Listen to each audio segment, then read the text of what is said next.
Assalamualaikum warahmatullahi wabarakatuh dan selamat malam teman-teman semua. Sebelumnya perkenalkan kami dari kelompok 19.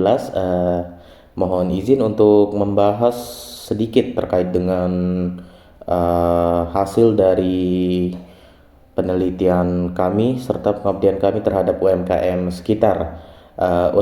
Materi kami membahas berkaitan tentang pengambilan keputusan berbasis dengan decision tree. Mungkin kita bahas latar belakangnya dulu. Seperti yang kita tahu bahwa UMKM itu kan memiliki peran dalam perekonomian Indonesia. Perannya itu cukup besar. Kalau kita lihat dari data BPS, lebih dari 99% di usaha di Indonesia itu adalah UMKM, dan mereka juga terbukti tangguh terutama saat krisis seperti tahun 1997, 99. Tapi keberhasilan UMKM itu bukan hanya soal ketahanan, tapi juga bagaimana mereka bisa mengambil keputusan, memilih alternatif terbaik untuk menyelesaikan suatu masalah dalam usahanya. Salah satu metode yang digunakan dalam proses pengambilan keputusannya itu adalah decision tree, yaitu representasi grafis berbentuk pohon yang menggambarkan pilihan-pilihan keputusan dari dan juga resiko atau konsekuensinya. Tujuan kami melakukan penelitian ini itu untuk menunjukkan bahwa prinsip decision tree itu bisa diterapkan secara nyata, terutama oleh pelaku UMKM, khususnya dalam hal membahas strategi dan pengelolaan usaha. Adapun metode pelaksanaan yang kami lakukan itu berbasis wawancara dan diskusi langsung dengan pemilik UMKM Kopi Center.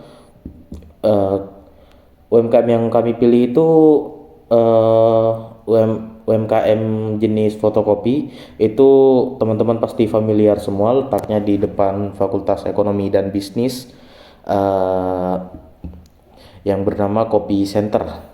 Kami mewawancara langsung dengan ownernya, yaitu Mas Tony. Kami melakukan observasi dan wawancara di lokasi usaha. Tujuannya itu agar bisa mendapatkan informasi yang kami butuhkan untuk penelitian ini. Proses wawancara itu juga kami bagi menjadi 3 tahapan: persiapan, pelaksanaan, dan yang terakhir itu penutupan.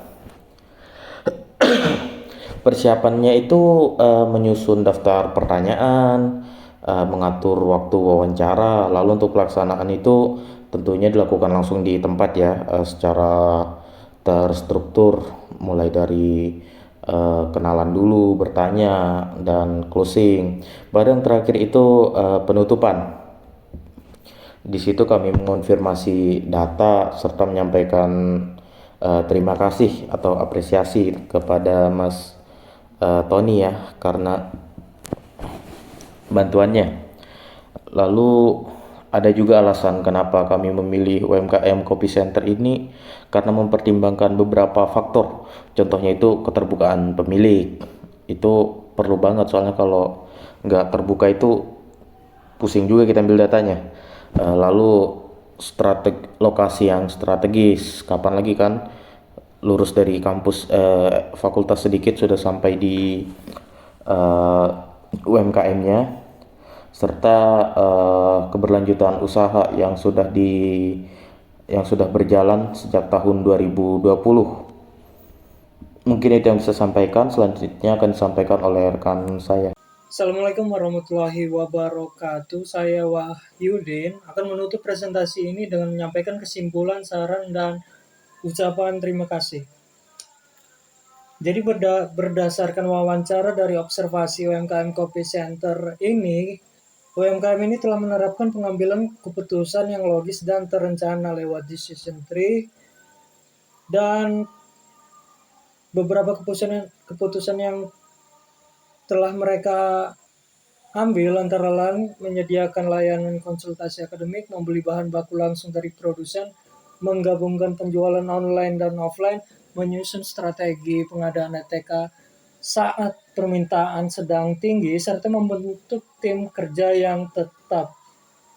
Semua ini menunjukkan bahwa usaha yang dijalankan secara matang dan responsif terhadap kebutuhan mahasiswa.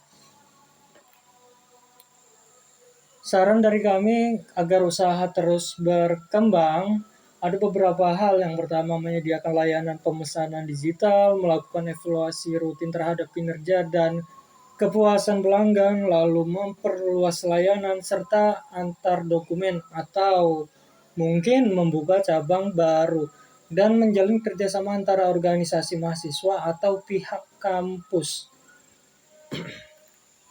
Kami juga mengucapkan terima kasih kepada Bapak Muhammad Ramadhani Kesuma, SEMM, atas bimbingan dan kesempatan yang diberikan, serta Saudara Tony, pemilik Kopi Center, atas kesediaan berbagi pengalamannya. Kami harapkan informasi yang kami dapatkan sangat membantu dalam memahami strategi pengambilan keputusan dalam UMKM. Demikian yang bisa saya sampaikan. Semoga penelitian ini bermanfaat bagi pelaku UMKM lainnya. Wassalamualaikum warahmatullahi wabarakatuh.